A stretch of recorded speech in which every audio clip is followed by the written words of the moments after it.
Suara saya terdengar jelas ya? Terdengar, Dok. Oke, seharusnya berapa mahasiswa ini yang tergabung?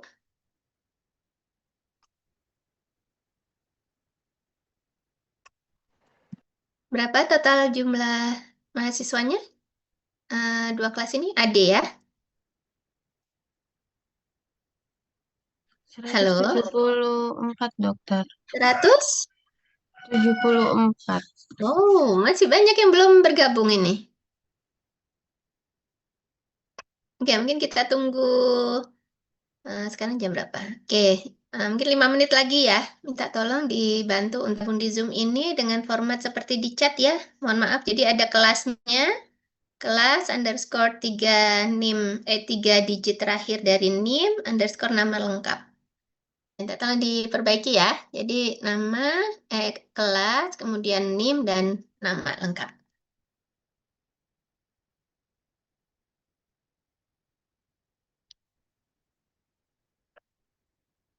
Oke, Mbak Nadia ya. Mana Nadia?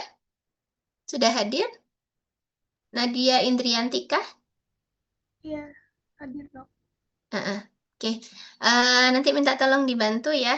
Mungkin di setengah 7.30 bisa dibantu untuk absen. Karena pengalaman kemarin nggak bisa lewat cyber ya, Mbak Nadia. Halo? Iya benar, dok. Biasanya di screenshot lalu nanti tanda tangan di secara basah. Oke, baik. Oke, terima kasih ya. Mohon bantuannya, nanti saya juga coba bantu screenshot ya. Baik, terima kasih. Kita mulai ya. Bismillahirrahmanirrahim. Assalamualaikum warahmatullahi wabarakatuh. Selamat siang, selamat pagi semuanya.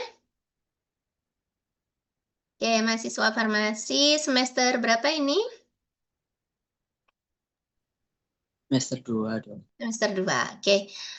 Terima kasih ya sudah berkenan untuk ini kita reschedule ya.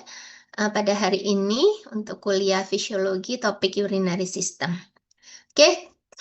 Mohon untuk bisa mengaktifkan kameranya ya supaya bisa lebih fokus dalam mengikuti kuliahnya ya.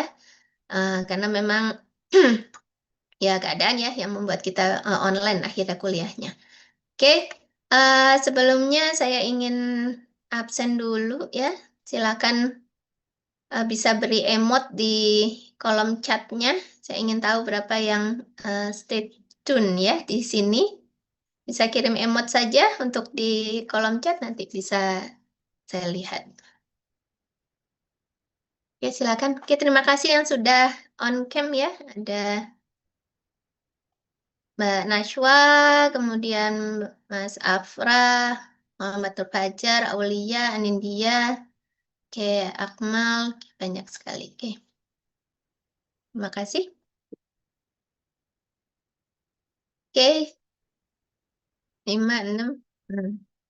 Ya, ternyata ceria semua ya. Emotnya tertawa lebar. Oke, libur panjang. Oke, sip. Oke. Ini di mana ini posisi? Di rumah atau di kampus? Atau di kos-kosan masih? Sebagian besar di mana?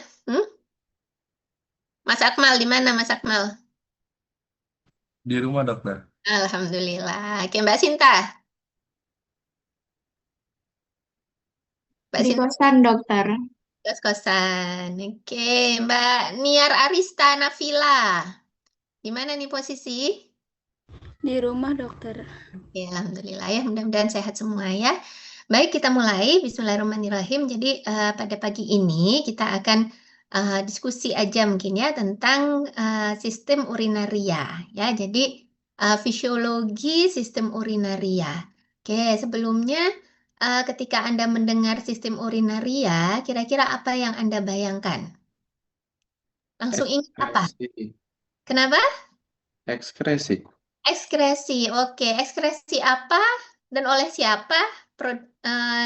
Produk hasilnya apa? Sistem pencernaan produk hasilnya kencing atau urin. Oke, benar kan sistem pencernaan? Ada yang mau mengoreksi mungkin? Lebih tepat lagi. Terima kasih Mas Nur Fajar ya. Oke, kira-kira apa yang teringat sistem urinaria? Boleh kalau nggak mau jawab langsung bisa di kolom chat. Apa yang diingat? Silakan. Ayo, urinaria.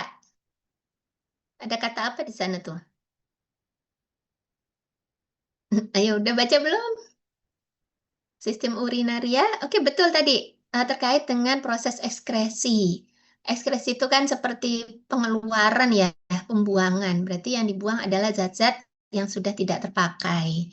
Berarti kalau kita bicara tentang sistem ekskresi di tubuh, berarti ini bicara tentang bagaimana membuang zat sisa di dalam tubuh itu keluar dari tubuh kita ya, karena memang sudah tidak digunakan, tidak diperlukan, bahkan bisa beresiko bersifat toksin kalau tidak dikeluarkan ya. Nah, kira-kira apa nih? Kita nanti bicara tentang organ apa?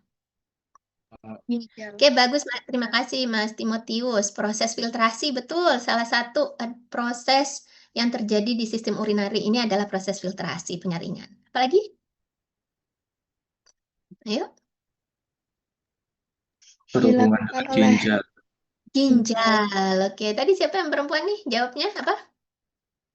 dilakukan oleh organ ginjal. Betul ya. Jadi ketika kita bicara sistem urinaria ini, maka kita akan bicara tentang salah satu organ utama dari sistem urinaria ini adalah ginjal. Di mana ginjal fungsi utamanya adalah sebagai organ ekskresi, yaitu organ yang mengeluarkan zat yang sudah tidak diperlukan oleh tubuh. Keluar. Dalam bentuk apa? Ginjal menghasilkan urin, ya. Jadi ginjal melakukan proses ekskresi, mengeluarkan zat sisa dari tubuh dalam bentuk urin. Nah, kenapa kok mahasiswa farmasi penting untuk mempelajari sistem urinaria? Kenapa kira-kira? Ayo, Anda ini kan calon farmasis ya, calon apoteker. Kenapa kok diminta untuk belajar fisiologi dan sekarang fisiologi sistem urinaria? Kira-kira kenapa? Untuk mengetahui apa namanya obat itu terlarut dan ekskresi obatnya itu. Betul sekali ya. Jadi ketika kita mengkonsumsi obat ataupun herbal ya itu kan akan dimetabolisme di dalam tubuh. Ketika dimetabolisme dalam tubuh pasti akan menghasilkan zat sisa ya. Apalagi obat yang merupakan bahan kimia ya.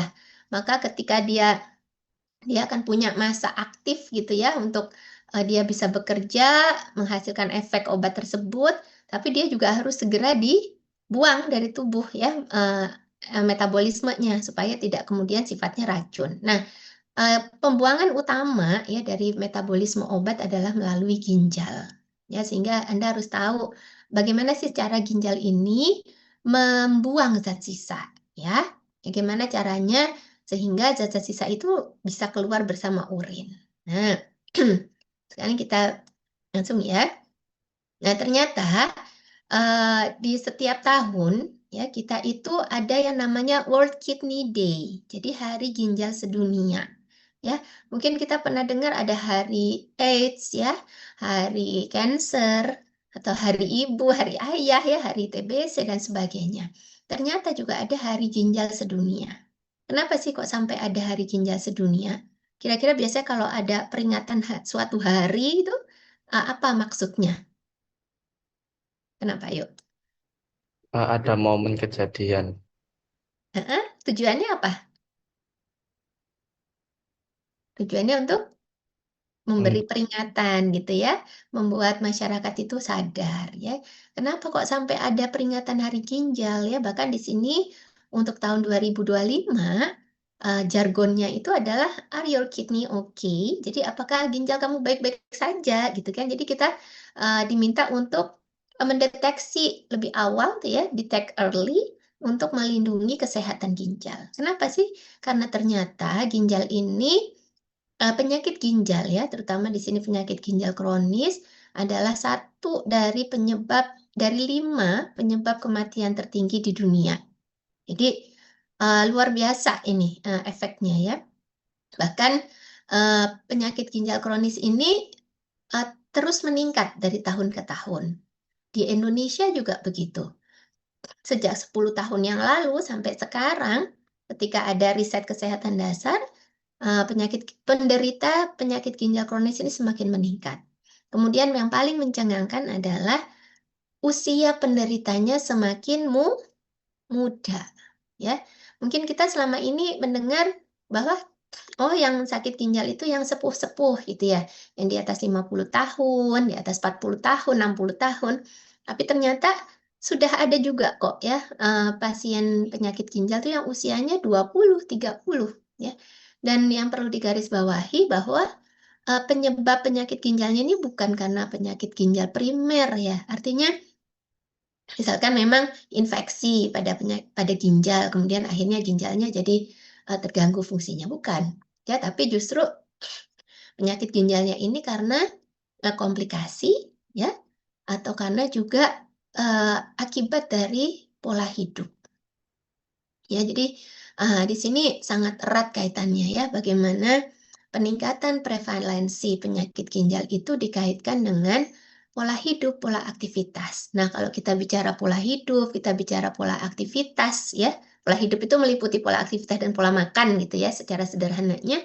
Maka ini sebenarnya sesuatu yang sangat bisa dicegah ya, sebelum dia akhirnya menjadi penyakit yang tidak bisa disembuhkan ya, sampai gagal ginjal dan akhirnya bisa berakibat fatal, berujung pada kematian. Ya, jadi di sini kita diminta untuk aware ya, waspada atau kemudian juga lebih peduli ya pada kesehatan ginjal. Nah, kita lihat di sini learning goals-nya. Jadi setelah Anda mempelajari topik ini, harapannya Anda akan bisa tahu mekanisme fisiologis dari kerja ginjal ya, termasuk juga bagaimana mekanisme dasar ya terkait dengan farmasi atau farmakologi yang berhubungan dengan ginjal. Nah, ini ada video singkat ya untuk overview fisiologi renal saja sebentar.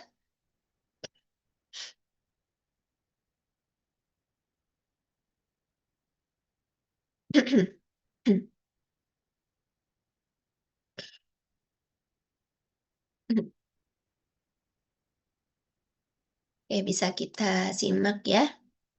Ini video lama tapi sangat baik untuk bisa kita memahami bagaimana fungsi ginjal secara singkat ya, atau sederhana.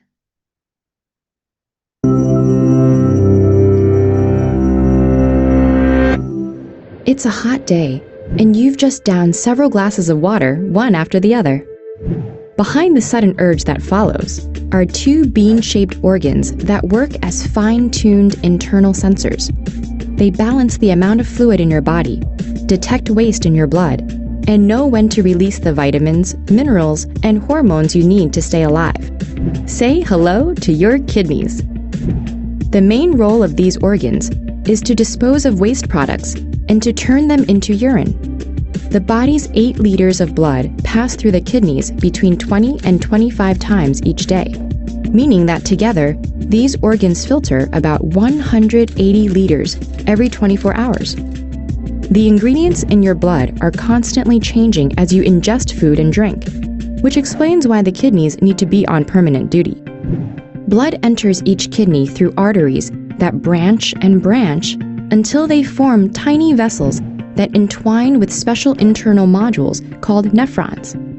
In each kidney, 1 million of these nephrons form a powerful array of filters and sensors that carefully sift through the blood. This is where we see just how refined and accurate this internal sensing system is. To filter the blood, each nephron uses 2 powerful pieces of equipment, a blob-like structure called a glomerulus, and a long stringy straw-like tubule. The glomerulus works like a sieve, allowing only certain ingredients, such as vitamins and minerals, to pass into the tubule. Then, this vessel's job is to detect whether any of those ingredients are needed in the body. If so, they're reabsorbed in amounts that the body needs so they can circulate in the blood again. But the blood doesn't only carry useful ingredients. It contains waste products too, and the nephrons have to figure out what to do with them. The tubules sense compounds the body doesn't need, like urea, left over from the breakdown of proteins, and redirects them as urine out of the kidneys and through two long sewers called ureters. These tubes empty their contents into the bladder to be discharged, ridding your body of that waste once and for all. There's water in that urine too. If the kidney detects too much of it in your blood, for instance, when you've chugged several glasses at once, it sends the extra liquid to the bladder to be removed. On the other hand, low water levels in the blood prompt the kidney to release some back into the bloodstream, meaning that less water makes it into the urine. This is why urine appears yellower when you're less hydrated. By controlling water, your kidneys stabilize the body's fluid levels. But this fine balancing act isn't the kidney's only skill. These organs have the power to activate vitamin D to secrete a hormone called renin that raises blood pressure, and another hormone called erythropoietin, which increases red blood cell production. Without the kidneys, our bodily fluids would spiral out of control. Every time we ate, our blood would receive another load of unsifted ingredients. Soon, the buildup of waste would overload our systems and we'd expire. So each kidney not only keeps things running smoothly, it also keeps us alive. Lucky then that we have two of these magical beans.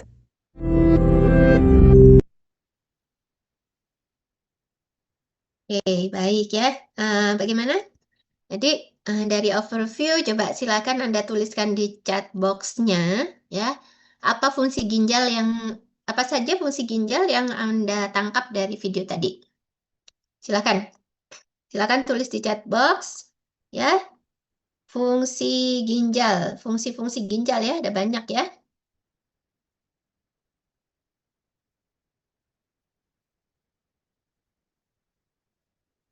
Silakan. Yuk, 1 menit. Silakan responnya. Pengen tahu nih 128 apakah zaitun beneran ini? Boleh sambil makan Indomie, sambil ngemil silahkan ya, tapi tetap fokus di kuliah. Oke, silakan. Fungsi ginjal dari video tadi apa saja? Oke, pengaturan ya, homeostasis cairan dan elektrolit. Oke, apa lagi? Menjaga cairan tubuh. Oke, apa lagi? Udah singkat-singkat aja ya, misalnya fungsi ekskresi, fungsi regulasi, apalagi? Ayo, masa baru 2, beril sama salsabila. Atau kalau ada yang mau langsung jawab, silakan, satu persatu tapi. Siapa? Yuk.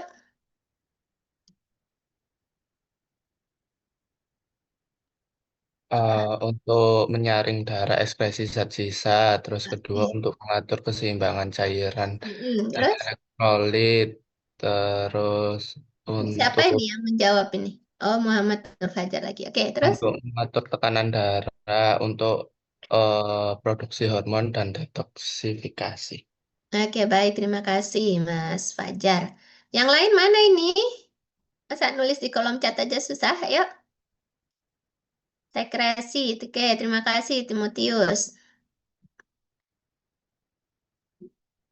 Oke, sudah 2 menit ya, tapi yang merespon hanya 4 orang. Ini yang lain kemana nih? 127. Oke, nanti kita lihat ya. Ada yang belum rename ini, Diva, Erpram, Fatia, Nur Jubaida, Rafah, Salwa, dan Syahrin. Silakan rename dulu namanya. Anda dari kelas apa? Dan NIM-nya berapa? Ya, ada juga yang belum ngasih NIM-nya nih. Oke, baik. Kita lanjutkan ya. Jadi, sebentar.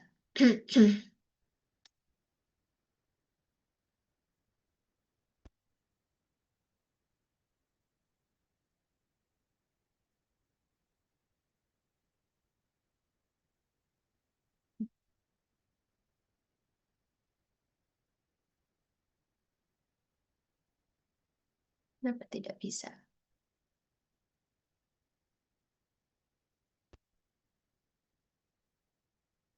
ya. Jadi sebenarnya dari apa yang disampaikan di overview video tadi ya, kita bisa menyimpulkan beberapa fungsi dari ginjal. Yang utama memang adalah fungsi ekskresi ya. Dalam hal ini adalah fungsi membuang zat sisa hasil metabolisme. Metabolisme apapun, metabolisme sel, metabolisme otot ya, hormon, metabolisme obat dan sebagainya. Kemudian yang kedua ada fungsi regulasi ya. Regulasi tekanan darah, regulasi cairan, regulasi elektrolit, regulasi asam basa ya. Semuanya banyak yang diatur. Kemudian ada fungsi endokrin. Anda lihat tadi ya, bahwa ginjal ini juga adalah organ endokrin. Dia menghasilkan renin, menghasilkan eritropoietin ya, di mana renin dan eritropoietin ini juga merupakan hormon ya. Kemudian ginjal juga berperan dalam proses pembentukan vitamin D ya, di mana vitamin D ini juga suatu hormon ya. Jadi ternyata ginjal juga organ endokrin. Kemudian yang ketiga, yang keempat ya, ginjal juga berperan pada fungsi metabolisme ya, di mana ginjal akan bisa berperan sebagai organ yang dapat melakukan gluconeogenesis ya, artinya menghasilkan glukosa dari selain karbohidrat untuk bahan penyedia energi ya. Jadi kita lihat bahwa ginjal ini punya multifungsi, punya fungsi yang banyak sekali ya. Sehingga kalau kita kemudian hubungkan ketika ginjal itu mengalami gangguan, maka pasti fungsi-fungsi itu tidak akan bisa bekerja dengan baik dan gejalanya juga atau simptom yang diderita oleh pasien itu akan juga banyak terkait dengan fungsinya. Nah, Anda lihat di sini ya, ini juga suatu hubungan fungsional antara ginjal dengan beberapa sistem organ yang ada di tubuh. Kita lihat ada sistem pencernaan, ada sistem pernafasan. Dua sistem ini sangat dibutuhkan oleh sel ya, saat sel ini melakukan metabolisme. Ya, sel butuh nutrisi, sel butuh oksigen. Untuk apa? Untuk metabolismenya. Mungkin Anda ingat reaksi metabolisme yang paling sederhana waktu SMA ya, pernah dibahas C6H12O6 ditambah oksigen. Hasilnya apa? Ingat nggak? C6H12O6 plus O2, terus kemudian panah, hasilnya apa? Ayo, C6H12O6 apa? Glukosa ya. Hasilnya apa nih? Ingat nggak? Lemak. Masa lemak? Ayo, C6H12O6 ditambah O2 artinya dioksidasi ya.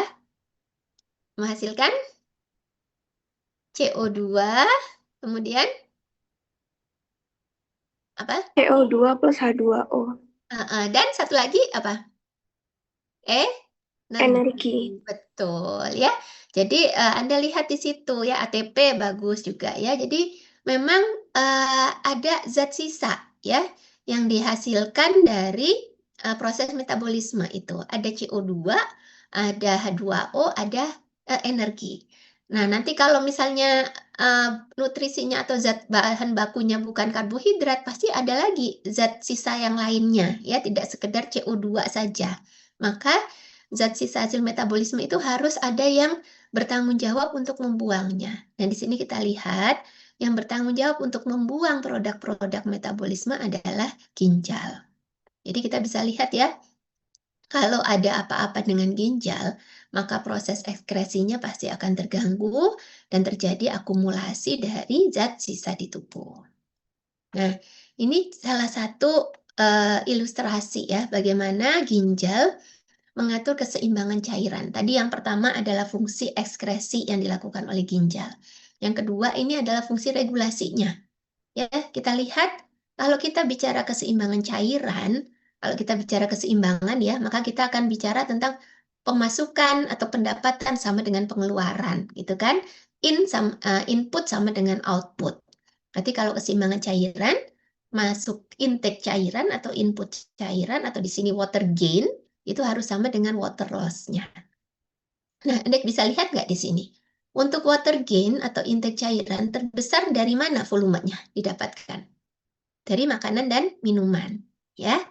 Sehingga sangat mudah kita kendalikan supaya kita akan mendapatkan intake cairan yang cukup, ya. Kalau kita tahu bahwa kita butuh sekitar 1,5 sampai 2 liter per hari, kita bisa dengan mudah mengatur ya. Saya harus minum berapa gelas, saya harus mengkonsumsi makanan yang banyak mengandung cairan berapa banyak, ya, untuk memenuhi kebutuhan intake cairan. Tapi Anda lihat untuk water loss-nya, untuk output-nya, siapa yang berperan paling penting? Dengan volume terbesar mengatur water loss. Siapa tuh? Anda lihat di situ gambarnya? Urin. Urin, bagus ya. Jadi urin di sini mengambil porsi terbesar untuk menyeimbangkan pengeluaran cairan. Nah, kita tahu bahwa urin ini dihasilkan oleh ginjal, ya. Jadi ketika ginjal ini ada gangguannya, maka ya kita juga akan bisa melihat ya bahwa keseimbangan cairan ini juga akan terganggu. Oke, ini adalah sistem urinaria kita, ya. Langsung saja ke gambarnya. Jadi sistem urinaria kita terdiri dari organ pembentuk urin yang disebut ginjal. Kita punya sepasang kiri kanan, ya. Kemudian organ-organ yang fungsinya menyalurkan urin hingga keluar tubuh, ya. Mulai dari ureter yang menghubungkan ginjal dengan bladder atau kandung kemih, dan juga uretra yang menghubungkan kandung kemih ke luar tubuh, ya. Kemudian Anda lihat bagaimana struktur ginjal seperti ini, ya. Jadi ginjal kalau dipotong melintang, maka Anda akan melihat ada yang bagian korteks, yaitu bagian luar dari ginjal, ada bagian medula, bagian dalam dari ginjal, yang sebagian besarnya terisi oleh pelvis renalis. Jadi saluran-saluran pengumpul urin itu, ya, yang kemudian akan bersatu menjadi ureter. Ini anatominya dari ginjal. Jadi kita punya sepasang. Anda lihat beratnya hanya 300 gram, tidak sampai setengah kilo. Berarti sangat kecil sekali ginjal itu, enteng, ya. Lokasinya di mana? Di retroperitoneal. Jadi dia terletak lebih dorsal daripada rongga perut itu sendiri, rongga abdomen. Ya, jadi dia tidak jadi satu nih sama usus lambung, enggak. Jadi dia lebih ke dorsal, lebih ke punggung, ke retro, ke belakang. Kemudian Anda lihat ya strukturnya, korteks yang paling besar, luar, maaf. Kemudian medula yang tengah dan pelvis. Nah, sekarang kita lihat di sini bahwa aliran darah ginjal, ya, jadi semua organ di tubuh kita itu akan mendapatkan aliran darah atau pasokan darah dari jantung, ya kan? Nah, pasokan darah dari jantung itu dapat kita ukur dengan yang namanya curah jantung atau cardiac output, ya. Jadi curah jantung atau cardiac output itu kan adalah berapa sih volume jantung, volume darah yang dapat dipompa oleh jantung keluar dari jantung per menitnya. Dan ternyata cardiac output yang normal itu sekitar 5 sampai 6 liter per menit. Nah, dari 5 sampai 6 liter per menit itu ternyata ginjal mendapat porsi sekitar 22% sampai 24% dari cardiac output. Ya, jadi kalau cardiac outputnya 5.000, maka ginjal ini mendapat pasokan darah sekitar 1,1 liter per menit, ya. Dan ini sangat besar, ya, hampir seperempatnya kan dari keseluruhan cardiac output. Sangat besar jika dibandingkan dengan berat ginjal yang hanya 300 gram. Nah, ini ada pertanyaan, kenapa kok seperti itu? Kenapa ginjal yang beratnya kecil gitu ya, secara massa kecil, tapi dia mendapat pasokan darah dari jantung yang besar sekali? Mungkin analoginya kayak gini, misalkan ada 3 bersaudara ya, ada 3 bersaudara, ada kakaknya SMA, adiknya SMP, dan adiknya TK, ya. Jadi SMA, SMP, TK. Ketika pembagian uang saku, ya, uang saku ini ibaratnya darah tadi ya, dari ibunya, misalnya jantung tadi membagikan darah, nah ini ibunya membagikan uang saku, ternyata adiknya yang TK ini mendapatkan porsi uang saku yang besar sekali, ya, dibandingkan kakak-kakaknya. Padahal dia masih TK. Berarti dia kan mendapatkan greatly exceed these needs, ya. Jadi sangat melebihi kebutuhannya, ya. Contohnya kalau kita bandingkan dengan otot, ya. Otot itu otot di tubuh kita, ya, dalam keadaan istirahat itu hanya mendapatkan sekitar 15-18% dari cardiac output. Padahal kalau kita mau hitung masanya jauh lebih berat, ya, berkilo-kilo dibandingkan dengan beratnya ginjal yang hanya 300 gram. Nah, tapi si ginjal ini kok dapatkan cardiac output yang besar. Sama kayak tadi, kenapa adik yang TK ini kok dapat uang saku yang besar? Kira-kira ada alasan apa untuk ginjal? Ada yang mau berpendapat? Silakan. Karena fungsi ginjal berat. Fungsi ginjal berat, betul, ya. Tapi apa fungsinya?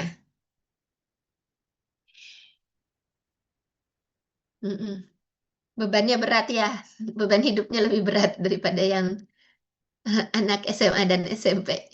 Oke, atau silakan. Berarti Anda betul, itu sudah betul. Itu clue-nya.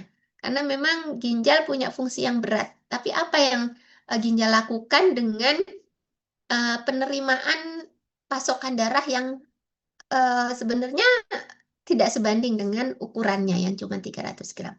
Oke, jadi PR aja, ya. Silakan Anda cari.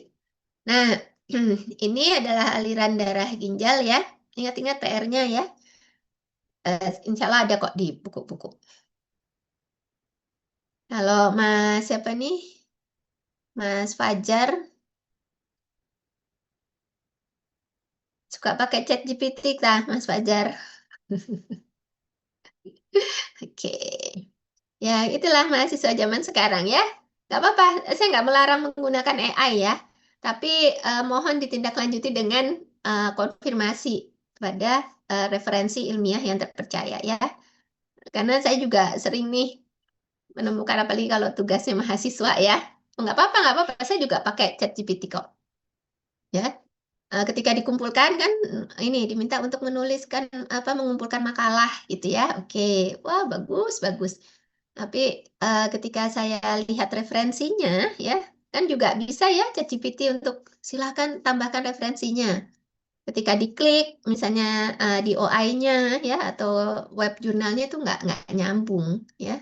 Bahkan Anda kopas judul artikelnya terus kemudian cari di Google aja, nggak usah pakai Google Scholar, ya, di Google umum aja itu juga nggak ketemu, ya. Jadi memang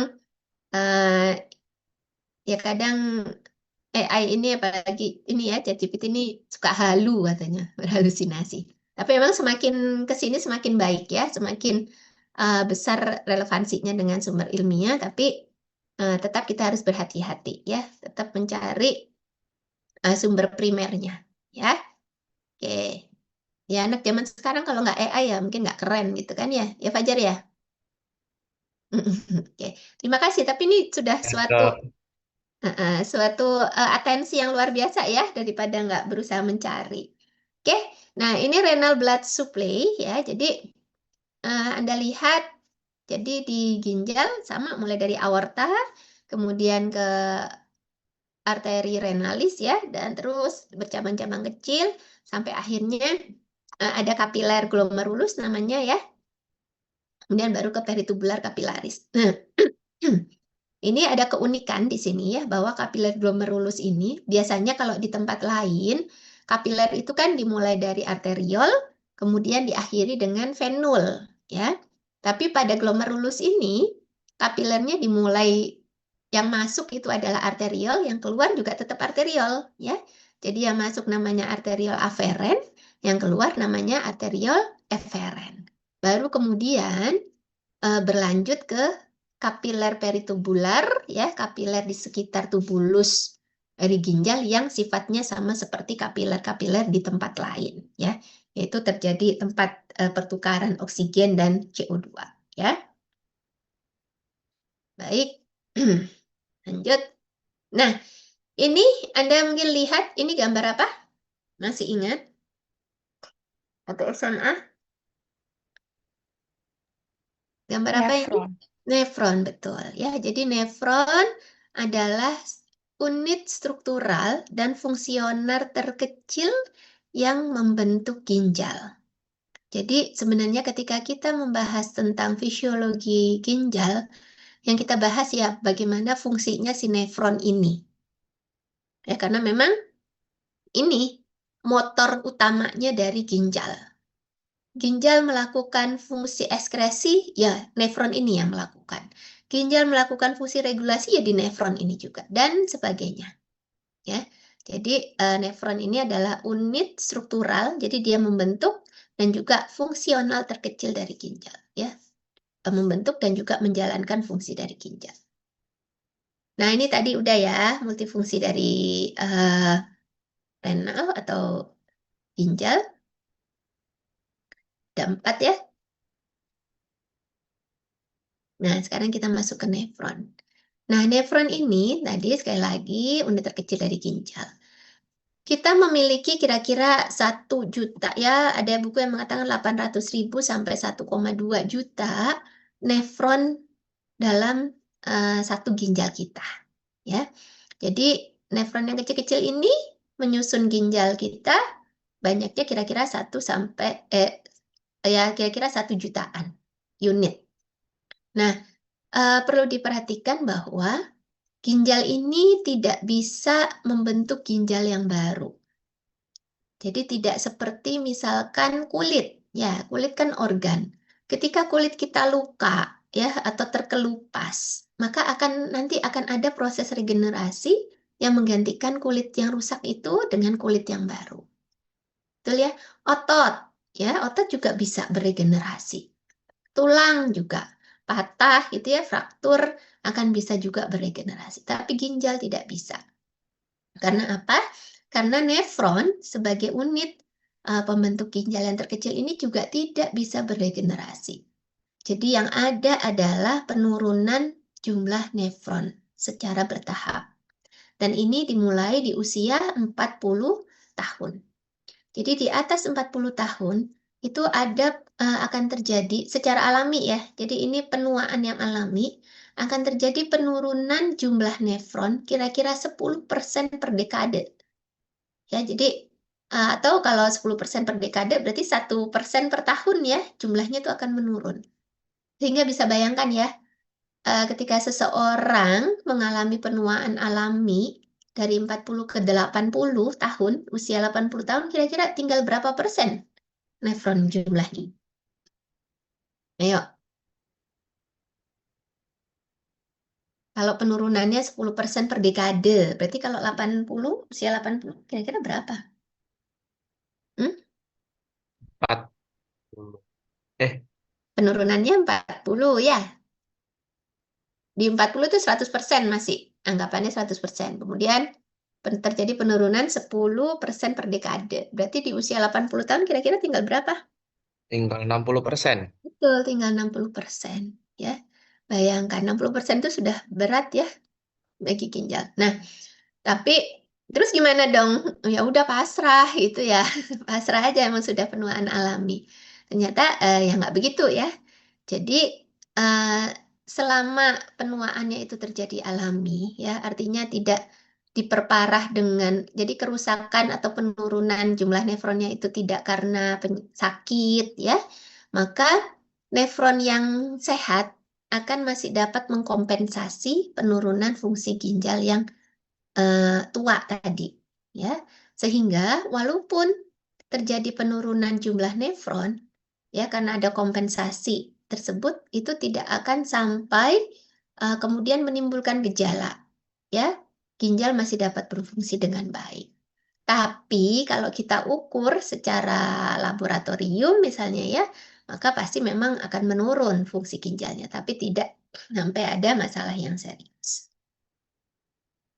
Ya. Ya, jadi harus disayang-sayang tuh nefronnya, ginjalnya, ya nggak ada gantinya. Oke, nah ini adalah komponen dari nefron. Kita lihat nefron terbentuk dari 2 komponen, ya, yaitu komponen pembuluh darah dan komponen tubulus. Komponen pembuluh darah berarti komponen yang memang dia adalah pembuluh darah. Terdiri dari arterial aferen, glomerulus, arterial eferen, dan kapiler peritubular. Ya, jadi itu memang struktur pembuluh darah. Kemudian ada komponen tubulus. Komponen tubulus ini dia seperti saluran, ya seperti selang saja ya, seperti selang yang fungsinya adalah menyalurkan urin atau menyalurkan filtrat hasil filtrasi glomerulus. Jadi apa saja komponen tubulus? Ada kapsula Bowman, ada tubulus proximal, loop of Henle, ada tubulus distal dan ductus collecting. Ya, jadi ada banyak segmen-segmennya. Nah, kemudian ada komponen yang ketiga, yaitu komponen kombinasi.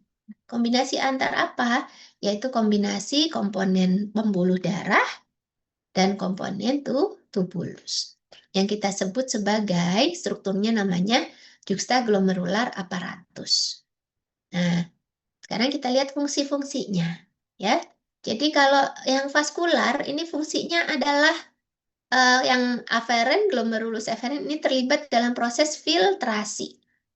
Ya, tapi yang peritubular kapilaris ya ini selain dia fungsi vaskularisasi ya artinya menyalurkan darah ke sel-sel ginjal, dia juga terlibat dalam proses pertukaran zat di lumen tubulus ya. Jadi nanti kita akan bahas mengenai reabsorpsi dan sekresi.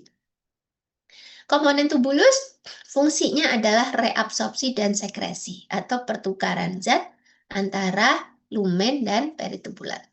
Jadi Anda lihat di sini ya. Sebentar. Kursor saya terlihatkah? Kelihatan? Terlihat. Oke ya. Jadi proses reabsorpsi dan sekresi adalah bagaimana pertukaran zat dari lumen ke pembuluh darah atau dari pembuluh darah ke lumen ya. Ini kan banyak peritubular kapilaris ya. Jadi kapiler-kapiler yang berada di sekitaran dari tubulus ya. Oke, sementara yang juxtaglomerular apparatus ini yang ini. Kombinasi dari tubulus distal ya, segmen tubulus distal yang warnanya kuning dan arterial aferen maupun eferen. Fungsinya untuk memproduksi senyawa dalam hal ini adalah renin ya, memproduksi renin untuk fungsi regulasi ginjal. Nah, sekarang selain tadi ya, selain tentang komponen ginjal, komponen nefron, ini juga ada perbedaan atau tipe-tipe nefron berdasarkan letaknya atau lokasinya di ginjal. Jadi ada nefron kortikal yang dia letaknya di korteks. Anda lihat sebagian besar dari strukturnya memang hanya berada di mana ini? Di korteks ya. Sementara ada nefron juxtamedula yang strukturnya sampai ke medula. Nah, perbedaan tipe ini akan membantu ginjal ya atau membantu tubuh kita untuk menciptakan konsentrasi urin yang bervariasi ya. Oke, nah ini Anda lihat. Yang kanan ini adalah nefron kortikal, yang kiri adalah nefron juxtamedula. Nah, ini akan menyebabkan perbedaan atau gradien konsentrasi antara korteks dan medula. Anda lihat ya. Yang korteks warnanya bagaimana? Dibandingkan dengan yang medula? Ini korteks dan medula warnanya bagaimana jika kita bandingkan? Lebih terang. Lebih terang, betul. Ya, terang. Terus medula semakin ke tengah ya, dia semakin gelap. Ya, warna ini enggak sembarangan supaya estetik gitu tidak ya. Jadi ada maksudnya. Ya, jadi kenapa kok semakin ke medula semakin gelap? Karena memang semakin ke medula konsentrasi dari intersisial di ginjal ini juga semakin pekat. Jadi semakin ke medula konsentrasi cairan intersisialnya semakin tinggi.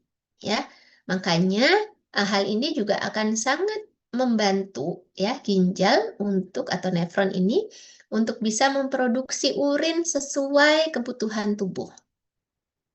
Ya, coba Anda cermati ya saat Anda puasa misalnya atau kurang minum lah. Bagaimana penampakan urinnya? Warnanya gelap. Warnanya gelap. Oke. Anindya Atayasani. Anindya? Ya, oke. Bagaimana kalau pas misalkan kita banyak minum? Bagaimana urinnya? Lebih cerah.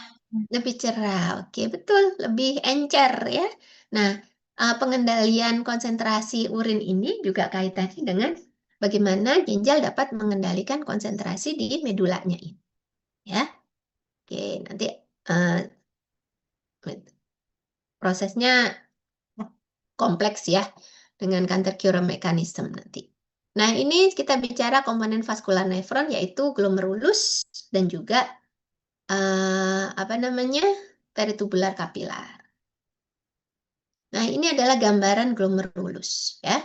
Jadi bagaimana proses pembuangan zat sisa pembuangan hasil metabolisme itu dimulai ketika darah memasuki ginjal ya, masuki ginjal kan ini ya, kemudian darah memasuki nefron ya. Jadi darah memasuki nefron melalui arteriol aferen ya panahnya. Kemudian arteriol aferen akan berlanjut ke glomerulus ya. Dia darah masuk ke sini. Kemudian apa yang terjadi di glomerulus? Apa yang terjadi dengan darah yang masuk ke glomerulus? Ayo. Disaring. Betul, terjadi proses penyaringan atau yang kita kenal dengan nama proses filtrasi. Ya. Jadi di sini darah itu disaring. Sehingga yang lolos saringan, artinya yang dia bisa keluar dari glomerulus itu disebut sebagai filtrat. Ya. Jadi darah masuk ke sini, kemudian disaringkan oleh dinding-dinding glomerulus, keluar ke kapsula Bowman sebagai filtrat. Sementara yang tidak lolos, akhirnya kemana? Akhirnya kembali ke arteriol eferen, ya. Kemudian kembali ke sirkulasi sistemik. Nah, ini yang harus Anda pahami dulu, ya.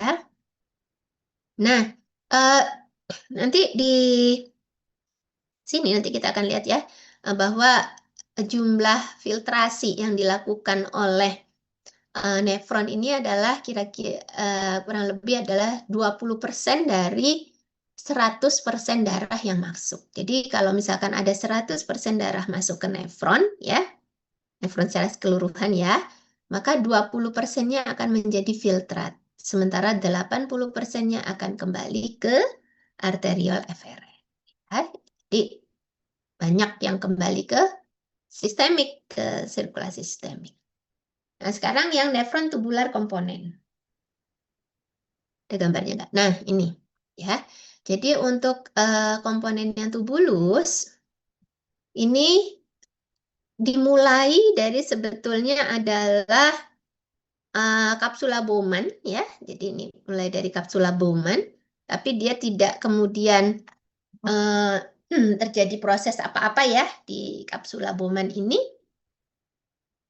Tapi kemudian berlanjut ke segmen dari tubulus ya. Segmen tubulus ini apa saja coba? Segmen tubulus bisa disebutkan, ini udah ada di sini sebenarnya. Pembagian tubulus apa saja? Tubulus contortus proximal. Oke, betul. Apa lagi? Tubulus contortus distal. Apa lagi? Nadia sudah tadi ya. Niar Arista. Apalagi segmen tubulus yang lain? Niar Arista.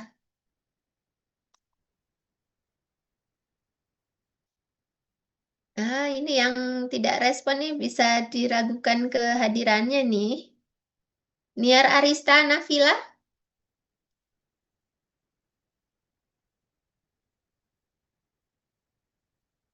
Iya, Bu.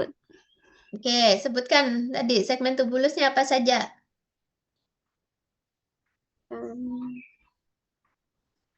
Tubulus contortus proximal, Oke, tubulus contortus distal, oke. Apa lagi? lengkung Henle, Mm-mm. Terus apa lagi?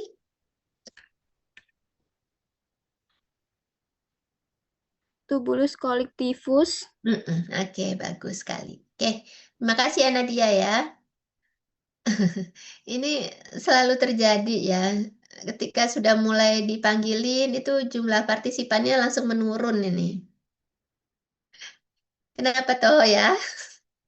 Oke, ya jadi tadinya 138, sekarang tinggal 134. Oke, eh, oke, Anda sudah dewasa ya, bisa memilah-milah mana yang bijak atau tidak untuk dilakukan ya. Oke, jadi ini adalah komponen tubulus ya, berbagai macam segmennya. Nah ini. Kenapa kok tubulus itu dibagi-bagi? Ada yang tubulus proksimal, ada yang tubulus distal, ada yang lengkung Henle, ada yang ductus collecting. Ternyata kita lihat ada perbedaan dari epitel penyusunnya, ya. Anda lihat di sini, yang tubulus proksimal, kalau yang paling ekstrim kita lihat ya, mungkin tubulus proksimal dengan loop of Henle. Di tubulus proksimal kita bisa melihat ada struktur apa yang dominan di situ. Coba. Mitokondria. Betul, mitokondria. Apalagi? Mikrofili. Ya. Jadi Anda lihat di sini, kenapa sih proksimal kok diberi mitokondria yang banyak dibandingkan dengan segmen tubulus yang lain? Kenapa kok diberikan mikrofili yang banyak dibandingkan segmen yang lain? Karena ternyata memang fungsi tubulus proksimal ini sangat membutuhkan mitokondria dan mikrofili yang banyak. Ya, jadi tubulus proksimal ini fungsi utamanya adalah reabsorpsi. Ya, walaupun di tubulus proksimal ada sekresi juga, tapi proses yang dominan terjadi di sana adalah proses reabsorpsi atau penyerapan kembali zat yang masih dibutuhkan oleh tubuh dari lumen tubulus ke kapiler peritubular. Ya, sehingga dan kita tahu bahwa perlu diketahui ya bahwa proses reabsorpsi di ginjal atau di nefron ini sebagian besar adalah proses transport aktif. Kalau kita bicara proses transport aktif berarti dia butuh apa? Butuh apa kalau transport aktif? Misalkan energi. Butuh ATP atau butuh energi. Nah, berarti dia butuh ada yang menyediakan ATP atau energinya. Maka di sana dilengkapilah dengan mitokondria yang banyak. Supaya mitokondria kita tahu ya, kan seperti dapurnya sel ya. Jadi dia menghasilkan ATP untuk memfasilitasi tubulus proksimal melakukan fungsi reabsorpsi. Kemudian dikasih mikrofili, kenapa? Karena dengan adanya mikrofili ini akan memperlebar luas permukaan serapnya. Ya, jadi karena luas permukaannya semakin lebar, maka semakin banyak zat yang akan bisa diserap. Ya, bisa Anda bayangkan kan ya? Nah, jadi ternyata ada perbedaan struktur epitel di masing-masing segmen tubulus tergantung dengan fungsinya. Kemudian yang mungkin yang ekstrim aja ya, di loop of Henle yang bagian tipis. Anda lihat, kenapa kok dia tipis di sana? Kira-kira fungsinya apa? Loop of Henle yang bagian tipis? Ternyata di sana tempat dominan terjadinya perpindahan air, ya. Jadi airnya akan direabsorpsi di sini. Ya, banyak sekali untuk sebagai salah satu proses pengendalian konsentrasi interstisial tadi, ya. Dan kita tahu air ini perpindahannya dengan cara osmosis ya. Jadi dia bisa melalui sel dan juga bisa melalui antar sel ya. Jadi bisa paraseluler atau transseluler. Sehingga untuk memudahkan, maka di sini bentuk selnya adalah gepeng-gepeng atau tipis-tipis ya untuk memudahkan terjadinya proses reabsorpsi air. Oke, nah ini yang nefron kombinasi ya. Namanya juxtaglomerular apparatus ya. Ini Anda lihat. Ini adalah strukturnya. Ada dua sel yang penting di sini, yaitu yang pertama adalah makula densa. Makula densa ini adalah sel khusus bagian dari tubulus distal nih, ya, yang fungsinya sebagai kemoreseptor. Artinya dia akan mendeteksi perubahan kimia. Nah, perubahan kimia yang dimaksud apa? Yaitu perubahan kadar natrium, ya, dari filtrat yang memasuki tubulus distalnya.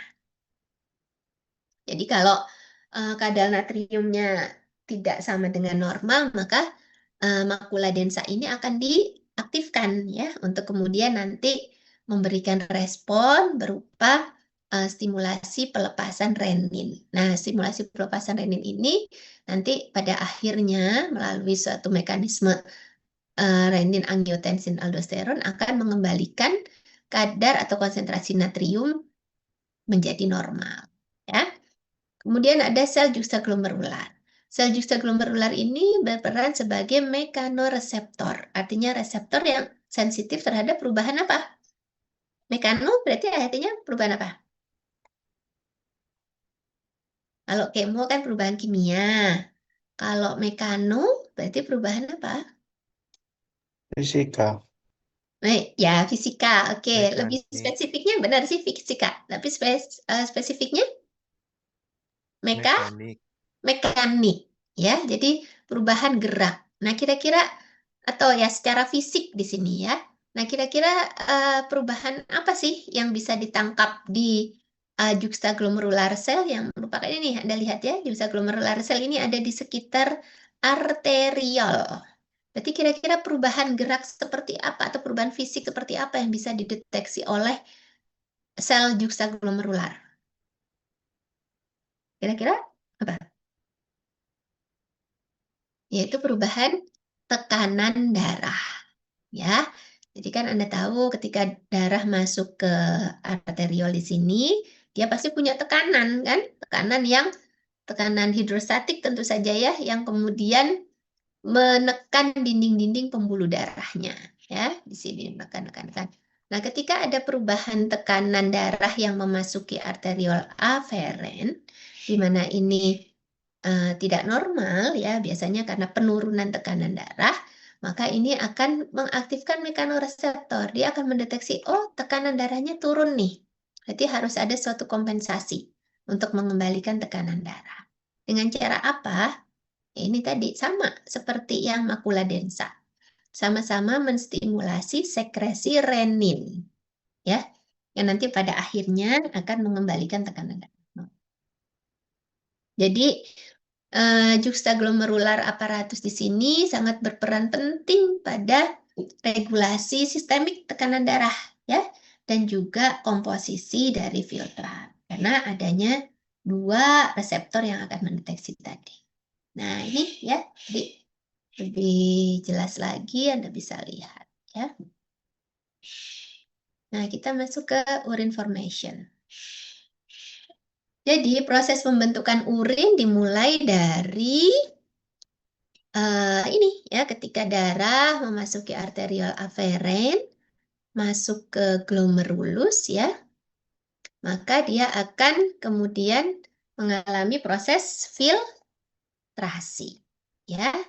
Proses filtrasi di sini dia akan disaring keluar menjadi filtrat, memasuki kapsula Bowman.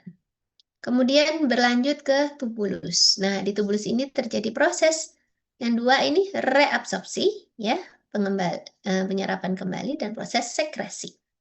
Baru setelah itu, resultante dari proses filtrasi, reabsorpsi dan sekresi, hasilnya adalah urin, ya, yang kemudian dieskresikan keluar dari tubuh. Ini proses filtrasi. Ya, jadi Anda lihat. Prosesnya seperti penyaringan ya. Ada zat yang bisa lewat di kapiler glomerulus, ada yang tidak ya. Karena misalkan secara diameter dia lebih besar ya, tapi ada yang bisa. Siapa yang bisa lolos dari membran filtrasi? Nah, ini Anda lihat ya. Ada air, elektrolit, glukosa, asam amino, asam lemak, vitamin, urea, asam urat, dan juga kreatinin. Ini adalah zat-zat yang dapat lolos membran filtrasi. Berapa kira-kira ginjal kita bisa melakukan filtrasi per harinya? Nah, di sini ada ya.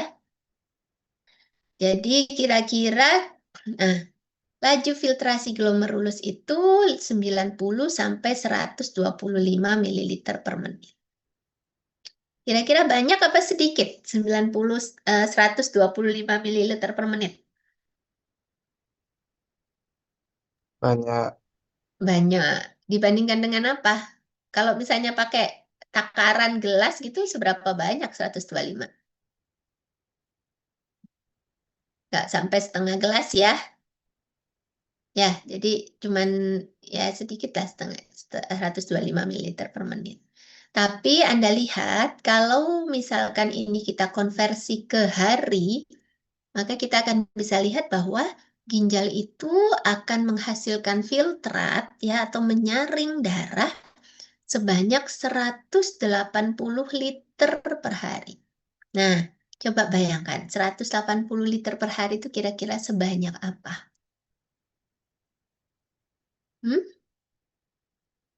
Tahu galon air mineral? Tahu. Berapa liter itu? 18. Kira-kira 19 liter ya. Nah, berarti kalau 180 liter per hari berarti kira-kira berapa galon itu filtrat yang dihasilkan oleh ginjal? Setandon. Setandon. Yang juga ya mungkin hampir 10 galon ya. Jadi bayangkan ya, Anda bayangkan ginjal Anda itu menyaring darah sebanyak kira-kira hampir 10 galon air mineral per hari. Jadi tanpa henti ya, tanpa istirahat 24 jam 7 hari. Ya. Tapi urin kita apa 180 liter? Tidak kan ya? Urin kita berapa normalnya? Pernah ngukur volume urinnya enggak? Pernah. Oke, berapa?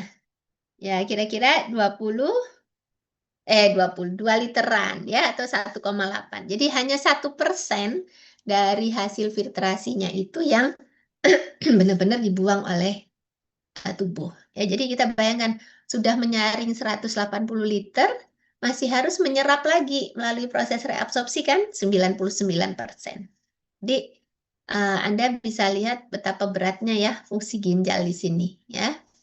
Nah, ini ada kenapa sih harus sebesar itu laju filtrasinya?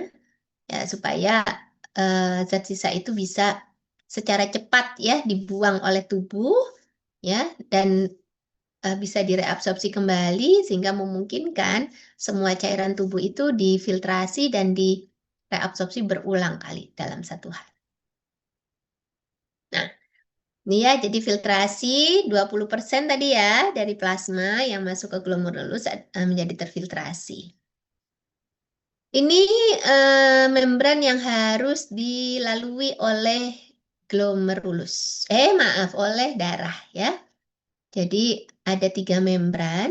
Yang pertama adalah membran endotel, ya. Endothelial cell melewati pori-pori dari kapilernya. Kemudian yang kedua adalah membran basal. Yang ketiga adalah filtration slit, ya, celah-celah filtrasi yang dibentuk oleh sel-sel podosit. Ya, jadi ada 3 celah yang harus dilewati oleh glomerulus ya. Oleh darah yang memasuki glomerulus. Nah, ini Anda bisa lihat di sini ada pori-porinya. Nah, ini gaya yang bekerja pada filtrasi glomerulus. Jadi ada tekanan ya, tekanan hidrostatik glomerulus, ada tekanan oncotic colloid glomerulus, ada tekanan hidrostatik kapsula Bowman, ada tekanan osmotic colloid kapsula Bowman. Ya.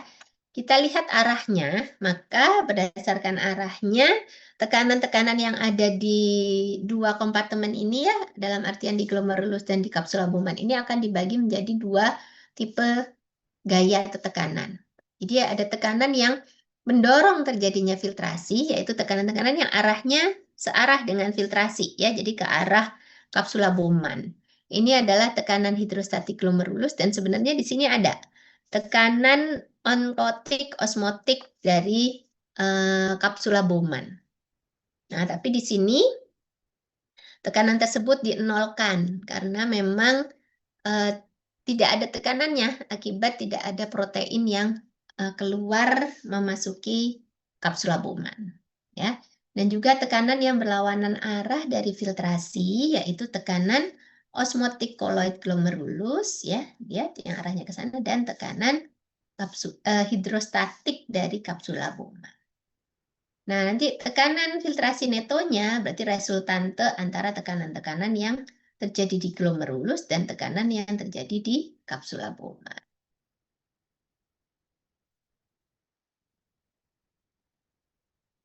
Nah, ini ya, Anda bisa lihat di sini bagaimana pengendalian laju filtrasi glomerulus atau GFR. Ya, kita lihat di sini ketika misalkan ada, nah ini semua di bawah kontrol fisiologis ya. Jadi dalam keadaan normal terjadi seperti ini.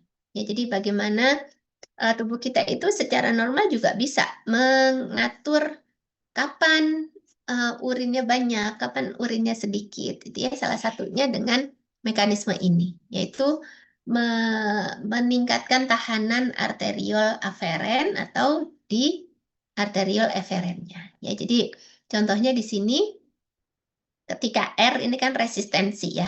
Resistensi arteriol aferen ini meningkat. Contohnya adalah terjadi vasokonstriksi atau diameter dari arteriol aferen yang menyempit, maka kita lihat aliran yang masuk ke dalam glomerulus akan menurun ya karena di sini disempitkan. Nah, ketika alirannya menurun, maka tekanan hidrostatik glomerulusnya juga menurun. Kalau tekanan hidrostatiknya menurun, maka GFR-nya menurun ya karena tekanan hidrostatik glomerulus ini adalah gaya atau tekanan yang mendorong terjadinya filtrasi. Berarti kalau ini menurun pasti filtrasinya juga menurun. Oke. Dan sebaliknya ya. Nah, misalkan kalau yang ini terjadi resistensi atau tahanan, peningkatan tahanan di eferen. Ya, jadi disumbat nih aliran yang keluar. Jadi kalau aliran yang keluar disumbat berarti kan volumenya tertumpuk di glomerulus. Kalau tertumpuk di glomerulus, volumenya meningkat, tekanan hidrostatik glomerulusnya juga meningkat. Ini akan juga meningkatkan GFR-nya. Oke.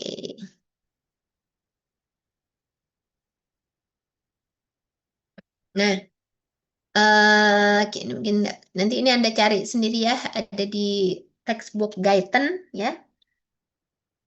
Bagaimana grafik pengaruh antara perubahan tahanan ya atau resistance pada arteriol aferen dan tahanan pada arteriol eferen terhadap GFR-nya. Anda lihat di sini, tahanan pada arteriol aferen yang semakin meningkat ya dari 0, 1, 2, 3, 4 ini akan semakin menurunkan GFR-nya yang grafik merah ini ya.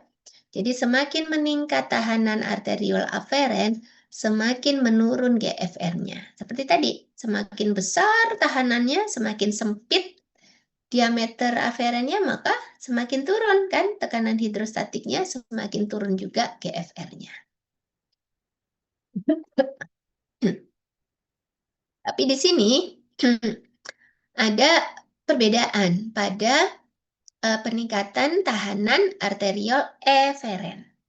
Anda lihat ya, pada peningkatan tahanan arteriol eferen, awalnya peningkatan resistensi akan diiringi dengan peningkatan GFR. Lihat yang ini ya, grafik merahnya.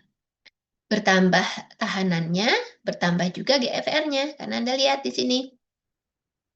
Ininya semakin sempit, maka GFR-nya juga semakin tinggi, ya kan? Ini tekanan hidrostatiknya semakin tinggi, GFR-nya semakin tinggi. Tapi lihat di atas tahanan lebih dari 2 kali normal, GFR-nya semakin turun. Nah, ini dicari. Kenapa? Jadi ada yang mengatakan bahwa di buku itu grafik tahanan arterial eferen terhadap GFR ini bifasik. Bifasik ya. Jadi punya 2 fase. Pertama dia meningkatkan GFR, yang kedua dia menurunkan GFR. Nah, gini fisiologi ini seperti ini. Jadi tidak semuanya tuh linear, tapi akan sangat bisa dijelaskan. Kenapa kok nggak semakin meningkat juga ya, tapi justru menurun? Nah, silakan Anda cari.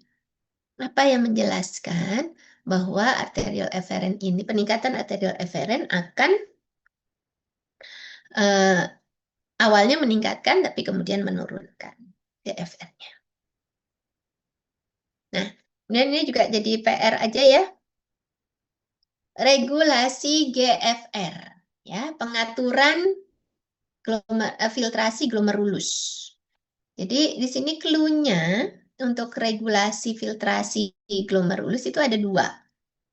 Ada mekanisme intrinsik, kemudian yang kedua ada mekanisme ekstrinsik.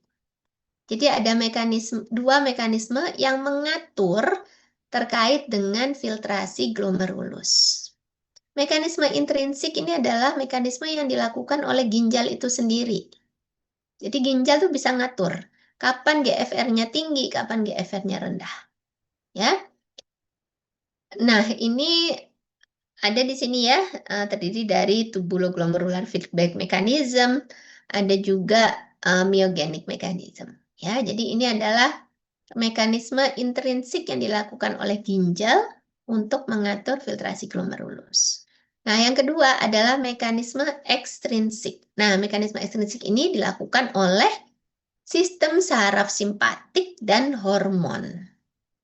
Jadi, di luar dari ginjal kan ya, sistem saraf simpatik dan juga hormon, dia juga ikut mengatur GFR-nya. Sekarang pertanyaannya, nah,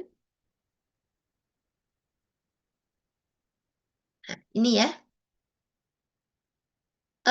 Jadi di ginjal ini memang banyak sekali sistem saraf simpatik ya.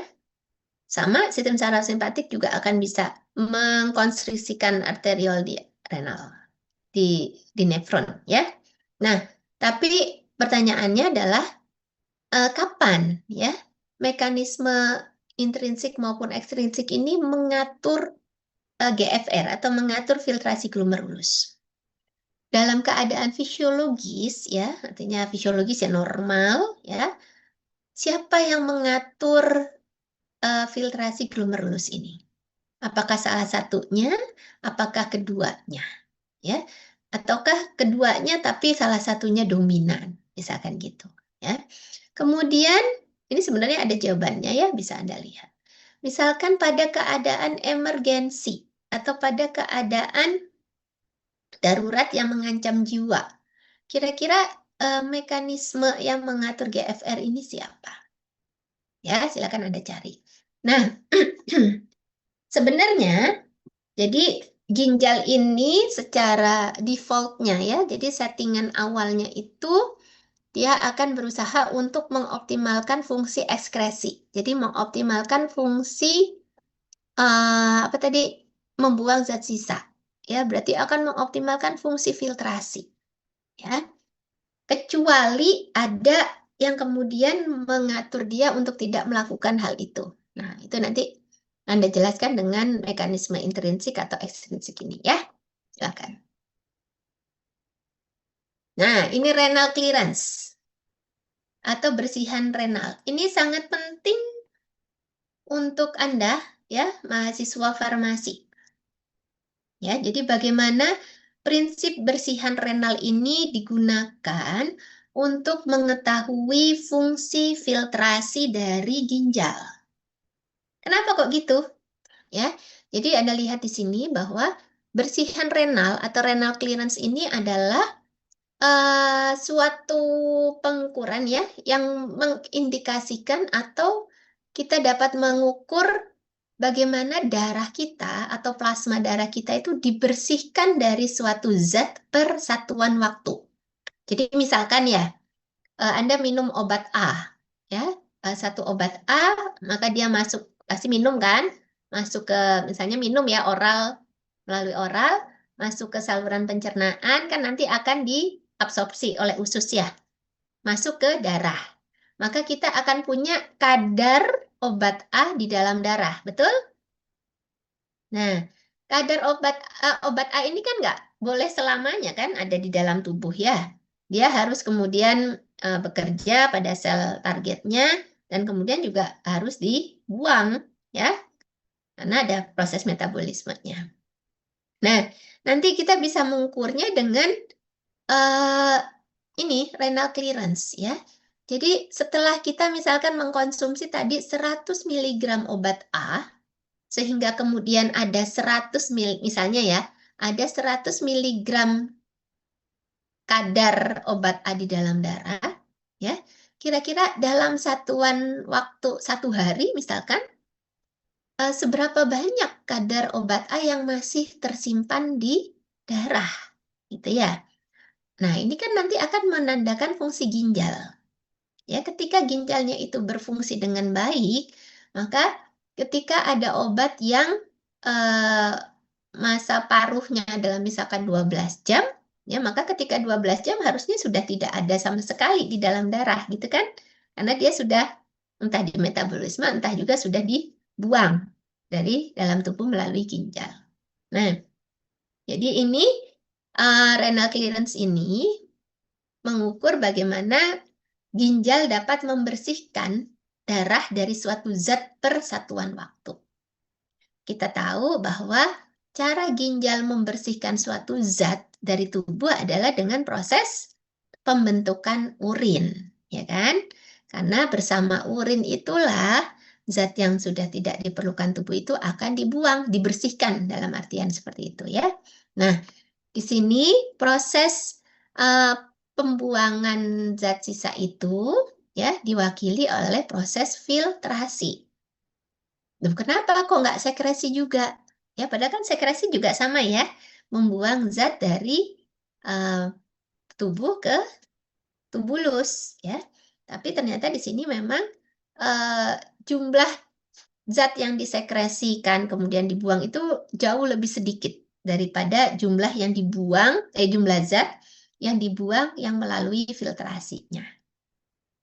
Ya, jadi prinsip bersihan renal ini, sehingga dengan itu prinsip bersihan renal ini bisa digunakan untuk ini, menentukan laju filtrasi glomerulus ya, kemudian mendeteksi kerusakan glomerulus karena tempatnya terjadi filtrasi ya, dan juga untuk memonitor dan mengevaluasi penyakit ginjal melalui proses GFR-nya.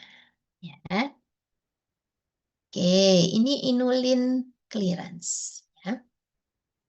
Contohnya adalah bersihan inulin. Maka ketika kita membahas bersihan inulin, ya, maka ini kita membahas bagaimana inulin, ya, suatu zat namanya inulin, itu dibersihkan dari plasma per satuan waktu. Anda lihat ya, yang hitam-hitam ini adalah inulin, titik-titik hitam ini. Inulin ada di dalam darah, ya. Ketika darah yang mengandung inulin ini masuk ke glomerulus, kita lihat ya bahwa dari 10 ya, dari 10 inulin, 4 molekul inulin ini terfiltrasi ya, keluar dari glomerulus atau katakan dia keluar bersama filtrat.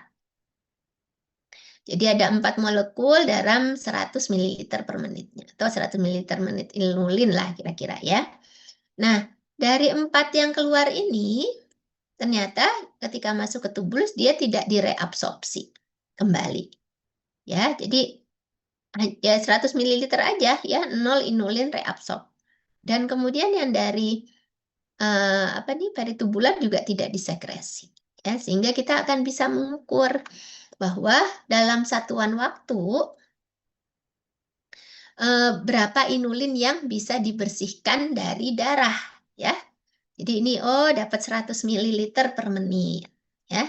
Nanti diukur lagi, ya. Ini menandakan bagaimana fungsi filtrasinya glomerulus ini bisa berjalan baik atau tidak. Ya, nah, hingga zat-zat yang dapat digunakan untuk mengukur GFR adalah zat-zat dengan sifat seperti ini, ya.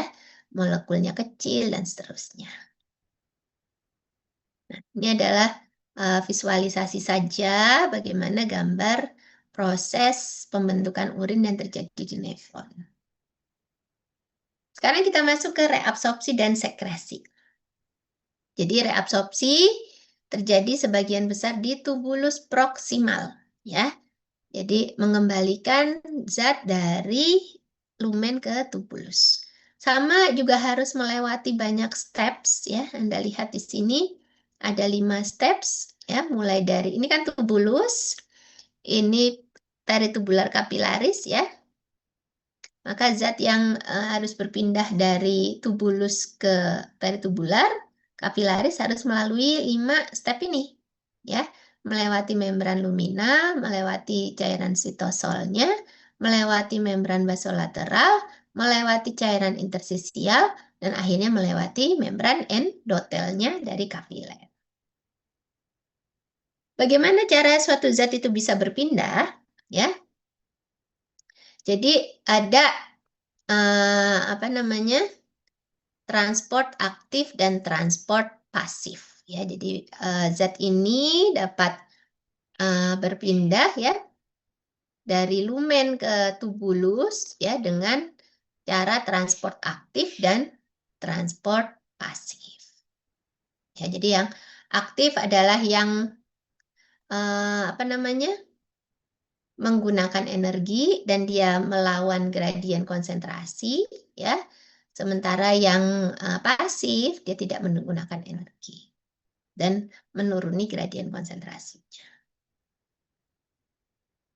Ini berbagai macam proses perpindahan zat, ya. Jadi, nah, yang transport aktif nanti dibagi lagi menjadi 2, ya. Ada transport aktif primer dan transport aktif sekunder. Kalau yang primer berarti zat yang dipindahkan itu menggunakan energi yang dihasilkan dari transporternya. Seperti contohnya perpindahan natrium kalium, perpindahan hidrogen, perpindahan hidrogen dan kalium, dan juga perpindahan kalsium. Sementara untuk yang transport aktif sekunder, contohnya perpindahan glukosa, jadi glukosa ini berpindah karena mengikuti perpindahan natrium, yang natrium ini ada transport aktif. Jadi untuk memindahkan glukosanya sendiri tidak perlu energi sebetulnya, ya. Tapi karena ada perpindahan natrium yang aktif, itu ya, kemudian ada di sisi yang lain natrium juga berpindah, maka itu kemudian diikuti oleh glukosanya. Ya, jadi nebeng atau nunut istilahnya. Nah, ini reabsorpsi natrium itu adalah contoh dari transport aktif yang banyak sekali terjadi di ginjal, ya. Unik dan kompleks, ya, kemudian menggunakan sebagian besar dari energi yang ada di ginjal. Dan hampir 100% natrium itu direabsorpsi. Jadi difiltrasi, kemudian direabsorpsi. Ya. Natrium direabsorpsi di sepanjang tubulus, kecuali di bagian ansa Henle yang descending. Ya, jadi memang spesial sekali. Nah, ini Anda lihat, ini proses perpindahan natrium dari lumen ke peritubular kapilar atau proses reabsorpsi natrium. Anda lihat ya, di sini prosesnya adalah proses aktif. Ada pompa natrium kalium yang menyebabkan natrium dari yang konsentrasi rendah tetap bisa berpindah ke konsentrasi tinggi karena dipompa secara aktif. Nah, peristiwa yang aktif ini akan mendorong terjadinya perpindahan natrium yang secara pasif di sisi membran luminal dan juga di membran endotel pada kapilaris, ya. Kemudian yang penting lainnya dari reabsorpsi natrium adalah natrium ini mengendalikan proses transportasi berbagai macam zat. Ya, Anda lihat di sini. Natrium juga ikut mengendalikan perpindahan atau transportasi asam amino. Natrium juga ikut mengendalikan proses transportasi glukosa. Ya. Dan di sini juga natrium juga dengan hidrogen, ya. Hidrogen, amino, asam amino, dan glukosa ini nggak perlu ATP untuk berpindah. Tapi karena ada perpindahan natrium, dia bisa nebeng. Nah, sementara natrium ini pindah kan akibat ada perpindahan aktif yang memerlukan ATP di sisi lawannya, ya. Begitu juga dengan hidrogen. Nah, ini yang namanya glukosa, asam amino, dan hidrogen ini ditransportasikan secara transport aktif sekunder. Nah, oke. Nah, ini transport maksimum adalah kemampuan maksimum dari nefron untuk dapat mentransportasikan senyawa, ya. Jadi kemampuan maksimum dari protein transporter atau protein karier yang tadi ini, ya. Ini kemampuan maksimum dari protein-protein kariernya di ginjal untuk mentransportasikan suatu zat secara aktif. Jadi ada transport maksimum asam amino, ada transport maksimum glukosa, ada transport maksimum hidrogen. Ya, jadi enggak kemudian semuanya bisa dipindahkan, tidak. Ada batas maksimumnya, ya. Nah, ini adalah renin, angiotensin, aldosteron, ya, yang dirangsang oleh tadi, ya, pengaktifasi dari juxtaglomerular apparatus saat ada perubahan kimia atau perubahan gradien konsentrasi dari natrium, dan juga ketika ada perubahan ini volume atau tekanan, ya, tekanan pada arterial blood pressure, ya, tekanan. Jadi di sini nanti akan nih, ya, mengaktifkan juxtaglomerular apparatus di ginjal untuk menghasilkan renin. Jadi renin itu dihasilkan oleh ini sel-sel juxtaglomerular sel ini, ya, sel-sel juxtaglomerular. Ketika dia dirangsang akibat perubahan gradien konsentrasi filtrat dan akibat perubahan tekanan pada filtrat, ini akan mengaktifkan pelepasan renin, ya. Dan nanti memulai sistem renin, angiotensin, aldosteron. Ya, ini Anda bisa lihat sampai akhirnya mengembalikan tekanan darah ke normal. Sekresi sama, ya. Nah, di proses micturition, proses berkemih, ya. Proses berkemih ini ada atau proses pengosongan kandung kemih. Anda bisa lihat bahwa yang menentukan adalah bagaimana kandung kemihnya, bagaimana sphincter internanya, bagaimana sphincter eksternanya. Nah, nanti ada obat-obatan yang juga fungsinya untuk misalnya yang pengaruhnya, ya, yang mempengaruhi bagaimana kekuatan kontraksi di sphincter eksterna misalkan, ya. Tapi kalau obat-obatan itu nanti lebih banyaknya di diuretik, ya. Diuretik ini adalah zat yang akan meningkatkan produksi urin. Ya, jadi kalau Anda minum diuretik atau zat-zat yang sifatnya diuretik, yang Anda rasakan adalah semakin sering buang air kecil, ya, karena semakin banyak produksi urin di ginjalnya. Nah, cara kerja diuretik ini ada banyak. Ini Anda bisa pelajari, ya. Tapi sebagian besar adalah bagaimana mempengaruhi transport natrium, ya, baik di luminal membran maupun di basal membran, ya. Karena kita tahu bahwa proses reabsorpsi natrium ini akan disertai dengan proses reabsorpsi dari air.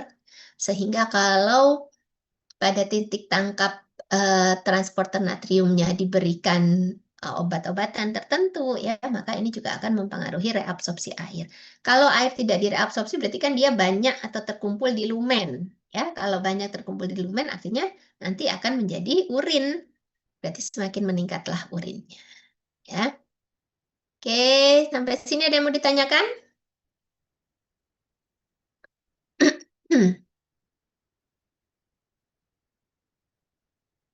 Gimana?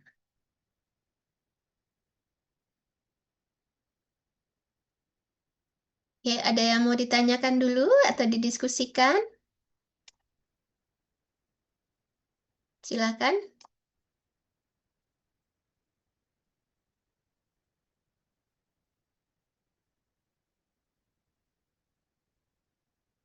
Oke. Tidak ada? Oke, kalau tidak ada, Anda masih ada Zoom lagi setelah ini? Tidak. Enggak ada. Oke. Baik. Ini ada 140, berarti 141 ya? Ya.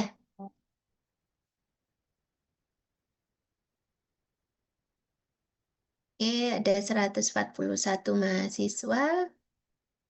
Mbak Nadia, apa sudah di screenshot? Sudah, Dok. Sudah semua? Coba saya bantu juga ya. Tadi di screenshot jam berapa, Mbak? Di jam 8, Dok. Jam 8. Oke, ada berapa pesertanya saat itu? 138. 138. Oke, ya sudah itu aja. Ya.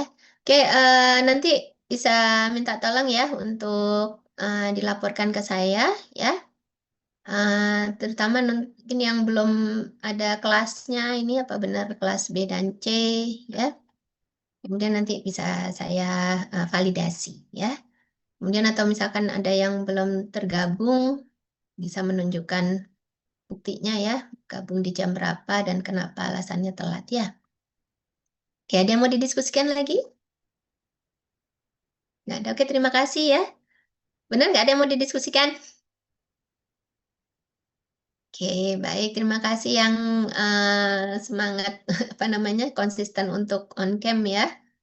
Saya sangat menghargai ya. Jadi ada Mbak Gadis, ada Adelia, ada Mbak Aulia, ada Mbak Diana, ada Mas Fajar ya, ada Mbak Nashwa, ya mungkin dan teman-teman lainnya yang juga tetap fokus ya, walaupun tidak on cam. Oke, baik, sukses semuanya ya.